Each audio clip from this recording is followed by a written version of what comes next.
Hi, everyone. Good evening. Welcome to tonight's info session. Tonight, the KRTP, alongside Brad Hogg, That Bee Man YouTube channel, and the Canadian Beekeepers Blog YouTube channel, is hosting Agrogene Solutions. So we have our guest speaker, Pascale Michaud, and she's going to give us an info session on what Agrogene Solutions is all about in terms of hive diagnostics. So I'm just going to introduce Pascale, and we're going to get the presentation started. This will go on for probably about 15 to 20 minutes, and then we'll take questions. So as questions come to you, you can write them in the chat of the YouTube where you're viewing this. All of those questions will be fed directly to our online studio, and we'll be able to pose them to Pascale at the end. So please put your questions into the chat. So Pascale Michaud is the co-founder and CEO of Agrogene Solutions, a biotech startup focusing on honeybee health, monitoring, and diagnostics. With a doctorate in molecular and cellular biology from Université Laval, Pascale brings a scientific background in biochemistry and gene regulation. So after returning to New Brunswick in 2020, she joined the University of Moncton as a research assistant, where her work laid the foundation for the launch of Agrogene Solutions. So with that, Pascale, I'll leave the screen and you can bring up your presentation and get started. Perfect. Thank you for the introduction, Matthew. All right. Yeah, so in the next 15 to 20 minutes, I'll just tell you a bit about Agrogene Solutions, what we do, and what hopefully we can do to help you and what we can offer. So I'm sure everyone here already knows what the problem is. We are losing a lot of hives. We were just discussing the numbers of overwinter losses last year. It's very variable. Some provinces were hit harder than other, but it's really a worldwide challenge. One of the main reasons is because we are seeing increasing hive infections, and therefore less bee populations. And then what that means is obviously what's being hard to sustain as sustainable beekeeping for you. So we really believe that the solution lies in a preventative approach to disease management. So what we offer is to detect infections earlier. So the earlier you detect an infection, the better chance you have to do something about it. We also offer to evaluate hive health. So we can look at the bees' overall health. We can measure their immune response and their energy levels to really get a global view of what's happening in your hive. And then we can also monitor resilience and trends over time. All of this to help you make better hive decision management.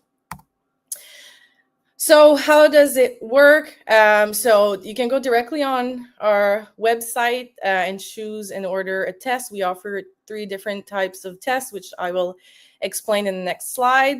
So this can be bought directly online. However, I will say that we are working currently on getting these tests in the stores. So keep an eye out.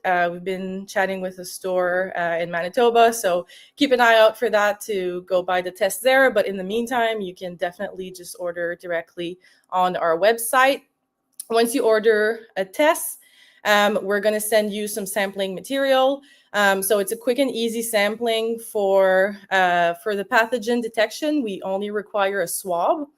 So you just have to swab the hive entrance to get the genetic material from the bottom board. And then depending on the type of test that you purchase, we also require a couple bees, but around 5 to 10 bees is usually what we ask for. And then so you get your sample, you ship them back to our lab. So we make it easy. There's a prepaid label in there. So you just have to drop it off in the mail and send it to our lab. And then we will analyze that and give you back a hive report. And we aim to do that within 3 days of us receiving the sample in our lab. So we really try to be quick in the way that we deliver the results. So as I mentioned, we offer 3 different types of testing. So the first one is just looking at pathogen detection. So we will detect and quantify a panel of 10 pathogens. So we look at different viruses. We look at Nosema, EFB, AFB, and Varroa as well. And we kind of came up with this little color-coded system just for it to be easy to view and understand what's going on. So green would mean that we have not detected this particular pathogen in your hive at all. Yellow would mean that we detected it, but at low levels, not too concerning. Red would mean that now it's detected at high levels. And then the black one is really, I would say, extra high levels. We usually only see the black detection when it's a hive that is already lost, and we can kind of see what happened. But usually in hives that are still alive, we will range between the green, the yellow, and the red. So that's our first test that we offer, just the pathogen detection. The second one is a bit more complete. So this one we call the overall health assessment.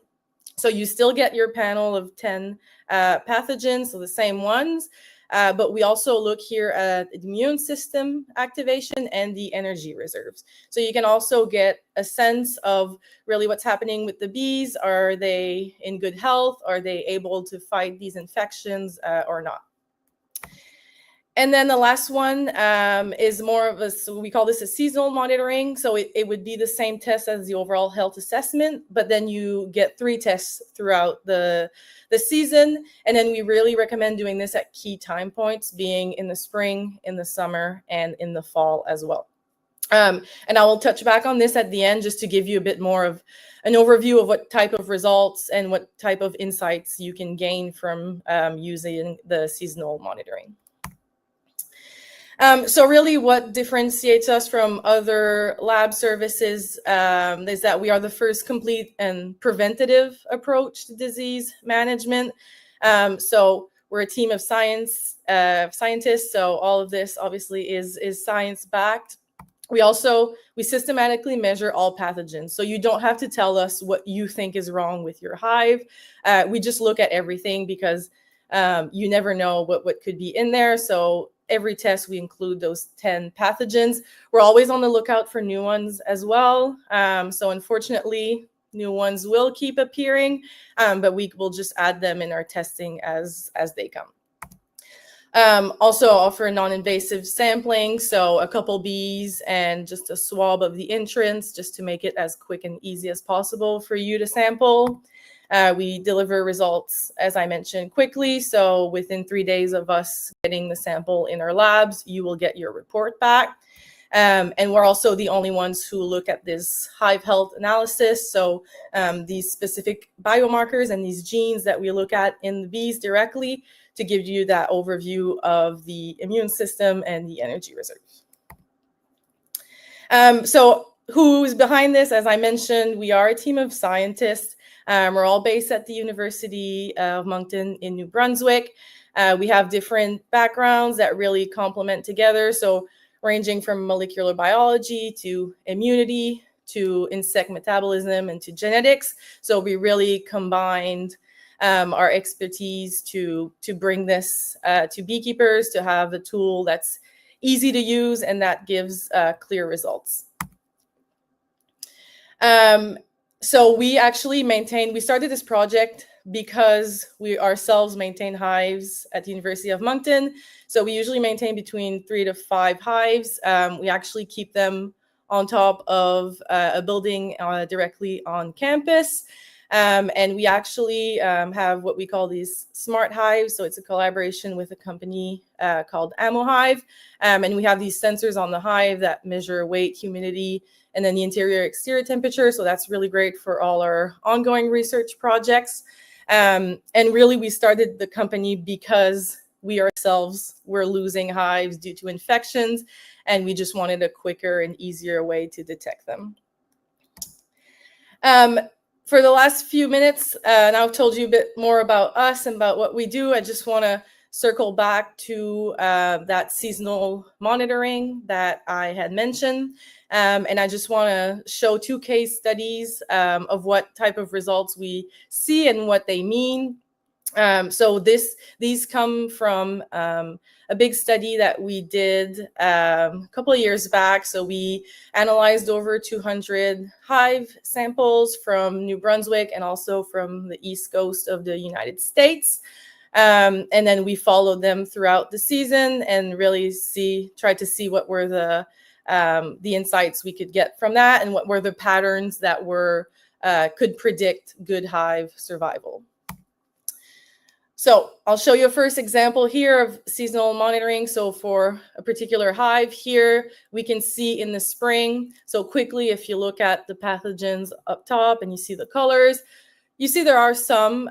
This was the summer where we had a lot of EFB. So the EFB was here in red, a couple other things popping in yellow in the beginning of the season in the spring.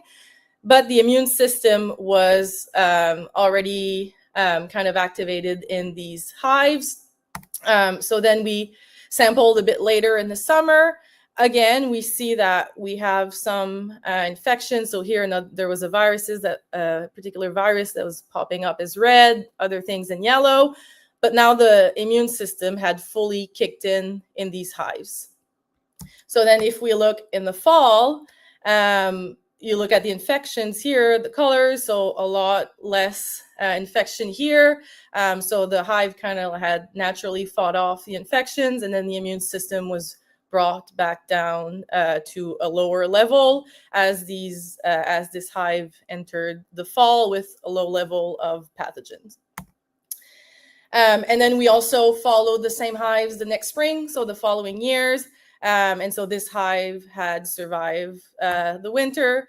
And this is one example, but we saw many of these and really kind of showed us that the hives that respond quickly to infections in the beginning of the summer, meaning that their immune system was activated, was a good prognostic for these hives. So these were the ones that were usually going to make it through the winter.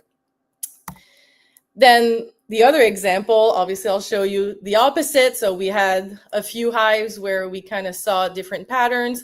So this one in the spring, not a lot of infections. The immune system was not activated.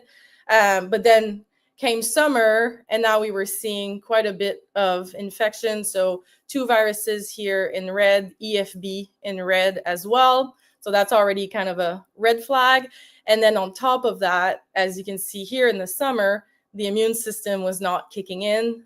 So it wasn't getting activated, try to fight off these infections, which then led us into the fall. So again, even more infections here. The immune system here kind of started to kick in the fall, but it was a bit late and it didn't fully kick in here. So this hive went into the winter with a lot of infections that were not being fought off by the bees. And then I would like to show you the report from the next year, but unfortunately I cannot because that's one of the hive that was lost over winter. And again, this is one example, but we've seen quite a bit of these signatures. So in this case, what we conclude from that is that the hives that don't respond to infections early in the summer, meaning if their immune system is not activated, not a good prognostic for these hives. So that's where, they would probably need more help, more treatment.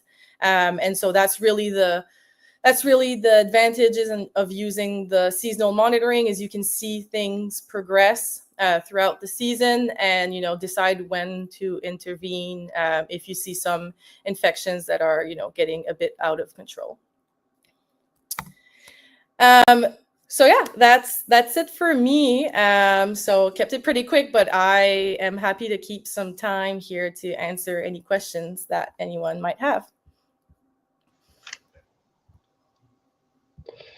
Hi, Pascal. Thank you. So you can hear me all right? Yeah. Yeah. I guess firstly, let's say I order this kit and I get it in the mail. So if we think of a typical operation with about 40 colonies in the yard, and a lot of us are looking at our colony health varroa levels as such on a basis of bee yards. And we know that in different areas, we might have higher varroa levels or lower and stuff like that. Mhm. So if I grab a swab, and am I going out there and am I swabbing 5 hives, or am I swabbing 10 with one swab, or 20? Yeah. Yeah, and secondly, I guess, what, like, how, can you just walk us through the process of getting that swab, and actually, is it on the bottom board? Is it on the frame?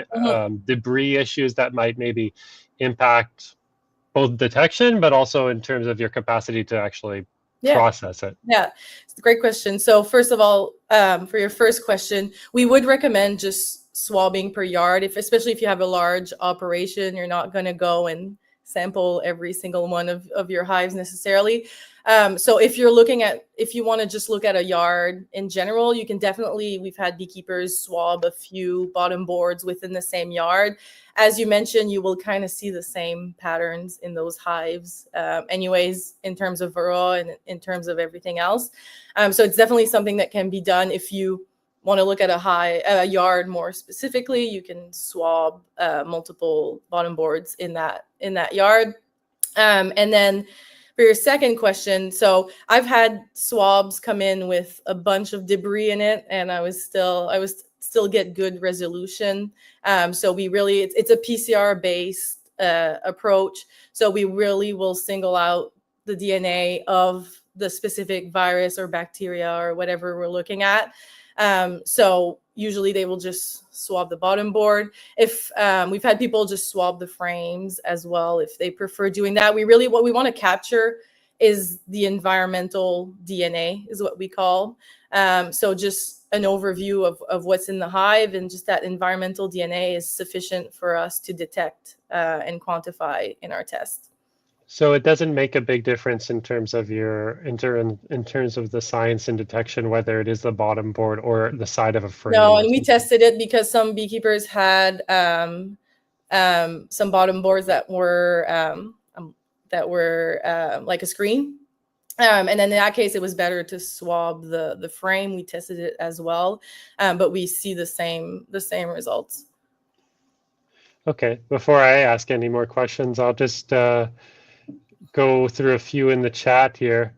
Firstly, I'll just pick on an easy one. It's question and comment that just in terms of the reporting, I'm not sure how you chose the colors for each one, but just keeping in mind that colorblind beekeepers who might not be able to tell the difference. So something to keep in mind, or maybe you've already looked at that. But. Yeah, no, that's a great comment. And then we're always available. It's not like I send a report and then never speak to you again. Like, we're always available if people have questions and, want to understand a bit more what it means. We'll do the best we can as well. So if anything is unclear, we're definitely always there to help. Okay. Another easy one here before we move more back to the kind of bee questions. Is this available in the US? I mean, is there an issue with mailing that across that type of stuff across the border? Yeah, that's a good question. So we did have some US collaborators a few years ago who sent us some sampling. We have to figure out some shipping issues before we can offer it to the US, but it is in the plans to offer it soon. So keep an eye out for that. But there is a little bit of shipping and border control that we just need to figure out. So right now we're offering to all of Canada, but it's definitely our goal to bring it to the US sooner than later. Okay, now I'm going to come back to the bee sort of oriented questions. Jason Seward says, if their immune system doesn't activate, I feel the colony should be requeened. Any comments on no activation of the immune system? And also maybe you could talk a little bit about, and maybe you went over this in the presentation there, but like, what does that all mean by how do you determine how well the immune system's been activated? Yeah. So that's a good question. I know I've had some beekeepers who would requeen if they were seeing results where they had some high levels of pathogens or whatnot. So we kind of want to get to a point where we can, give better recommendations, as if you get this exact report from us, this is what you should do, for now, we still want to work with beekeepers and, get their feedback, see what's worked best for them. We're also working with our inspectors to really, get their feedback of what they would be the best recommendation on what to do for that. But how we measure it really is we look at some genes that we know from our research that we did at the university, and they're genes we know correlate with the activation of the immune system. So it's not just one gene. We look at a subset of specific genes. Again, that came from our research in the previous years, and that's kind of how we came with this just simple 3-step activation of low, medium, or highly activated. It's really a subset of biomarkers that we know represent the immune function. Sorry, so maybe I just missed a bit. So you actually have to sample the bees and then look at the bees? For that one, yes. So if you just do the pathogen test, we only require a swab. If you want to get the full test with the pathogen and the health analysis, we do need a couple bees as well for that sample. Okay, that makes sense. And that kind of leads into the next question, which kind of goes a step back here, but I think it's really important when we're following these protocols, and we're going to get this package in the mail from you. So I've ordered the package. So a beekeeper receives it, they open it up. What do they see? And what do they have to do exactly? Yeah. So the question was, can you detail exactly what I can get, what I get in the test kit, and exactly the protocol on how I take the sample? Yeah, absolutely. So you'll receive an envelope in there, depending on the test you chose. So if you have just the pathogen test, you'll have a swab. If you have the overall immune health and pathogen, you'll have a swab, and you'll have a little plastic container to sample the bees as well in there. Every test also comes with the instructions in the envelope you'll receive. So it's detailed in there how to insert the swab, and then rotate on the bottom board, how many bees you need. So we have all that detailed in the instructions in there. And then you'll also get a return envelope with a prepaid label to ship it back to our lab. So shipping is always included in our prices as well. So you don't have to go and pay for shipping to send it back to our lab. There's a prepaid label in there. You just drop it off, and that gets sent to our lab. So we aim to make it as easy as possible. Okay, so if we're sending the swabs back, I expect they're dry, so they don't need any special treatment. They just go back in the tube and get mailed out. And so for a bee sample, do you have recommended protocols on shipping? Should it be shipped dry on a Monday? Does it need to be dampened in ethanol? Yeah, we ask that people keep it in a cool place. If they're gonna sample and then only ship it a few days later, we ask that they keep it in a cold, and so a fridge or something before they ship it. But then once it's in the mail, especially now since we're just working with Canada, the time it takes even to get from coast to coast, we've tested it and left the samples out at the room temperature for that long, and that transit time doesn't affect even for the bees as well. Oh, great. So it's very simple to mail these off. The next question from DCBs was, wouldn't a hive that produces higher levels of propolis in turn have lower immune activation? That is a great question. I'm afraid I don't have the answer to that one. Yeah, I can't speak. I can't say for sure on that one. Okay. The next question from a Canadian Beekeeper's blog: how are you able to determine pathogen levels by swabbing the bottom board? I'd assume you need to test the actual bees. So I guess the assumption there is that you swab, and yes, you can know present or absence. But how can you explain a little bit about the science behind that and how you can actually tell us the level? Yeah, absolutely. Yeah. So I'll start by saying that when we tested this, we would get a sample of the swab and then a sample of the bees, and then run them both parallel and see if we had the same results. And we did. The reason why we can detect it, as I was mentioning, is what we call environmental DNA.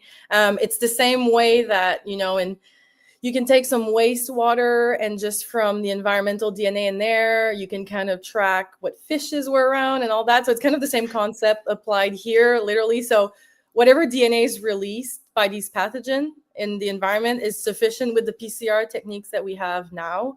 It's sufficient to be detected by just a swab. So we tested both when we started, and then when we realized that the swab replicated the same results we were seeing in the bees, we were like, well, we're going to take the easier route here, and the swab's definitely easier and gives the same result, really just by the environmental DNA that's released by these pathogens in the hive. I guess one of the things that really interests me we've heard a little bit here in Western Canada about a European foul brood popping up a number of times. And I mean, I'm no expert on it, but just on observations over the past few years, it seems like there's noticeable by the beekeepers in advance that something's not really right, and then they see their first case, or they're made aware of their first case because they haven't seen it around for 20 years or 30 years. And at that point, it is, it's you have one severe case in a yard, and then the rest of the bees in the yard do have it at low levels. So I guess I'm very interested in trying to utilize this tool and work with it to detect low levels of something like EFB, specifically EFB. Yeah, absolutely. In advance. Have you done any specific work there in the Maritimes with EFB, or like, I mean, I know you have tested it and if you've done the trials, but just wondering if you have any further comment on extensive work with EFB. We haven't been seeing a lot of it in the last 2 years. We saw it more 3 summers ago, and then the summer after that we were seeing a lot of Nosema. And then personally for us this summer and last summer, the biggest problems were viruses. So we had the deformed wing virus that we were seeing a lot of at levels that I had never seen before. So I can speak for us because that's, the most samples I've received was from the East Coast, and that was definitely the issue that we have been seeing here in the last few years. Haven't been seeing as much EFB right now, but again, I can only speak to the samples that I have analyzed here in the Maritimes. Okay, and so that just kind of brings up a question on Nosema I had, and apologize if I missed this. So for like a low, medium, or high level of Nosema, what's your thresholds? So it depends on, so since it's a PCR test, our thresholds are based on what we call the CT or the CQ value. So how many cycles it takes for it to be detected. So the way we did the color coding tests was with that big trial run that we did with 200 samples, and the physical signs that the beekeepers were seeing, and then from there we kind of determined what was background noise, what was more higher level, what was more concerning. But we do have a project coming up with our tech transfer team here in Atlantic Canada, where we really want to correlate it with the spore count as well.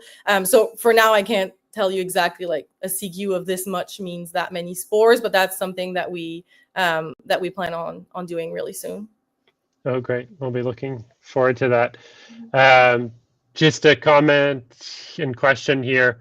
A Canadian Beekeepers blog says, when I used to send samples for virus, they were fussy about the freshness of the samples.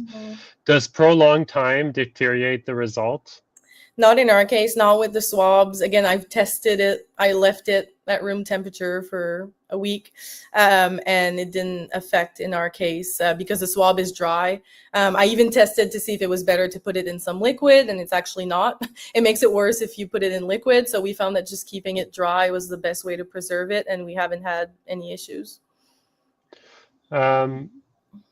So have you, or do you have any, do you have now the ability, or do you intend to have the ability to detect Tropolalops in the future? We are talking about it, definitely. And again, that's something else we were discussing with our tech transfer team here. We're definitely on the lookout for it if and when it does become problematic. quite easy for us to just add a new pathogen in the test. We'll just have to do obviously a bit of validation first, but we are on the lookouts for anything new that might arise, and that's one of them. So potentially you would be able to add that as an option long before we hopefully never see the light of day of Tropicalaps, but you're able to add that to your It's one of the research projects that we have going on pretty soon as well. Great. I'll make a last call for questions, and in that time, if any of our hosts or if you think of anything else you'd like to add, then please go ahead. I guess one of the things could be interesting too, I don't know if you've talked about providing this test to other countries. I mean, currently we import package bees from Italy, New Zealand, Australia, queens from mainland US and Hawaii, and package bees from Chile as well.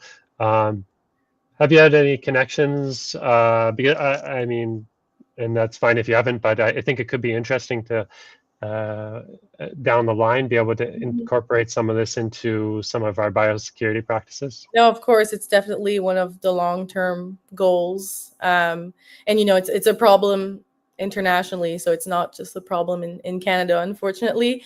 So it's definitely one of the longer goals. For now, we're focusing on Canadian beekeepers just because of the shipping, and soon the US. But yeah. Cool. I'll just take the final kind of questions and comments here, and we can wrap up. Brad